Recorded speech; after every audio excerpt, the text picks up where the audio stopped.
grid. It was a pretty rocky day for us last time out at the Spanish Grand Prix. Can it be any better at the Principality here in Monaco as we go to 5 red lights for round number 5 of this season, and we are underway, and it's a good launch actually in towards turn 1. We're going to be side by side with Gasly, dive down the inside. The same for Carlos Sainz as he's managed to jump Leclerc, but as we go up the hill, look at the acceleration for our teammate. How's he managed to do that in the same car? We're up into Rich Mix and ERS, but he's able just to waltz away there and get the jump on us, and he's back into P4. We're a little bit close to the wall and his rear end there, so we have to tuck in behind. So close yet so far there. So it's Giovinazzi from a very quick starting Sainz that's done well to jump Leclerc, and that's effectively what I wanted to do to Gasly, but there was just no drive off that corner off turn 1, and there's actually yellow flags now as De Vries is out of the race. Russell as well, and the full course safety car has been called out on lap number 1. So everything is diffused a little bit, the tension is reset somewhat, but there's not much to really talk about in terms of the pecking order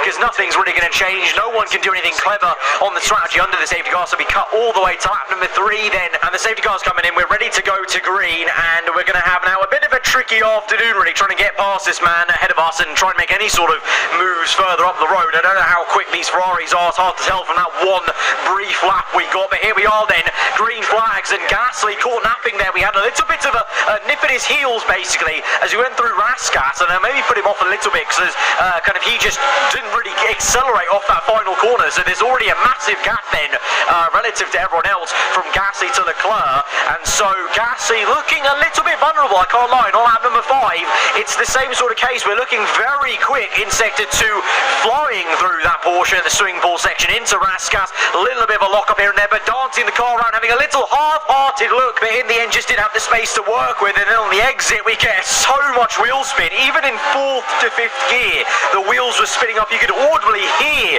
the wheels spin there. Crazy stuff on heavy fuel with the max out engines around that final corner, but we go again, lap number 7, hustling, harrying down the inside of Mirabeau, double lock. Oh, it's so close. We nearly maybe put Gasly in the barriers, and we have an attempt, or even at the hairpin, having a little look around the outside, but just can't work. Look at that, drifting through again, getting close to the rear. This is turning into a bit of an issue here. This is getting a little bit tense, and if it goes on for any longer, you just know there might be a good chance for an incident, especially here at Monaco. The walls are so close. So lap 9 we have a good launch, and look how close we are to the rear end, and now down the inside at Casino Square. What a move there on the right-hander. That is a great move, and we're up into P4. Finally we've overtaken our teammate Gasly, who's looking slow, I must say. He's not got the race pace. His tyres I think are off compared to ours because he just really couldn't pressurise Leclerc at all, and speaking of, we do that straight away on lap number 10, and then you've got the 2 leaders way out ahead with a few seconds in hand, so it's now our turn to go chasing after the Ferrari, and we've already dropped Gasly by 1.1 seconds, and now we're looking to try and get Leclerc if we can, as we try and size up a move maybe through the last corner into the first, maybe open up DRS, didn't get the exit I wanted, and Gasly has also come in on that lap, so his tyres were indeed going off. I was surprised to see him come in before me here at Monaco, because typically I usually come in before my AI teammate, but now we're on the back of Leclerc, and it's going to be the infamous Rascat dive bomb down the inside, oh so close to the wall, oh so close to Leclerc's front right tyre, but we get the job done as he comes into the pit lane. So in the end it's a bit of a futile kind of overtake there, because he was going to come in anyway, but it's good to get a move like that done anyway, booked in, the traditional move I like to do at Monaco on an AI, and we're up into P2 now with clean air, myself and Giovinazzi, the only 2 going on. Sainz is in, Leclerc in as well, and they may hit traffic. I'm hoping they hit traffic. The only way I really see us gaining some time here, because those tyres were feeling very poor. I mean, that wheel spin, still going back to that, was insane, and every single corner there was just little wobbles on the rear end, having to control some slides basically in the best way possible and kind of wrestle the car and the front end around the circuit on those softs. So now onto a set of mediums that should do us a little bit better there. Giovinazzi ahead of us. Where is Sainz? There there he is, and Sainz, that might just be him up into the lead effectively, because I think that was the Red Bull of Sainz, unless it was Ricciardo and I'm mistaken. I think that's Sainz who's jumped Giovinazzi, and meanwhile we have still maintained that overtake on Leclerc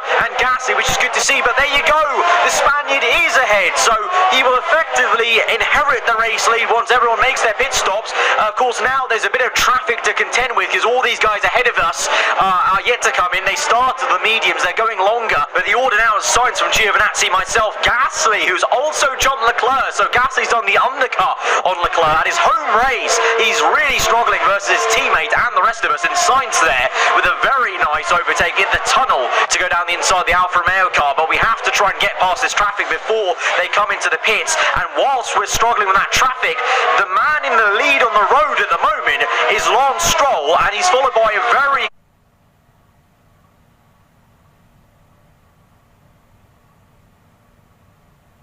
quick Lando Norris in second place there. Those two very close together. Remember, these two were P11 and P12 on the grid, so they are the highest position on the grid that they had a free choice of tyre. And the reason why we're highlighting this is that usually it doesn't really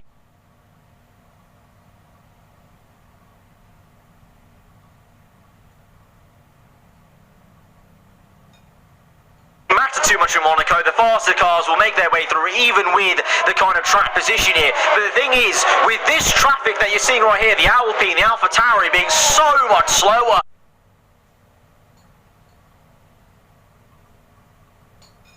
and holding up Sainz very much so, and the Alfa Romeo holding up Giovinazzi and myself, indeed, and my teammate Leclerc, and the fact that the Aston Martin livery Racing Point car and that McLaren of Lando Norris,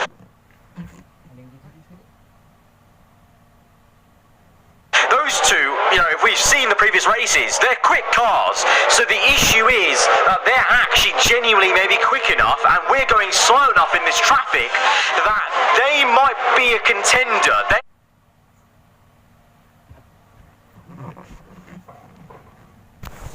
actually might get in the middle of us and come out in the middle of our pack. So this is going to be very interesting to see where they shape up. But just look how much time we're losing. Look how slow it just visibly looks that this Alpine and AlphaTauri are holding us all up through Raskas there. And even the same could be said of that pack behind us. I think Hamilton going slow and holding up his teammate and the other McLaren.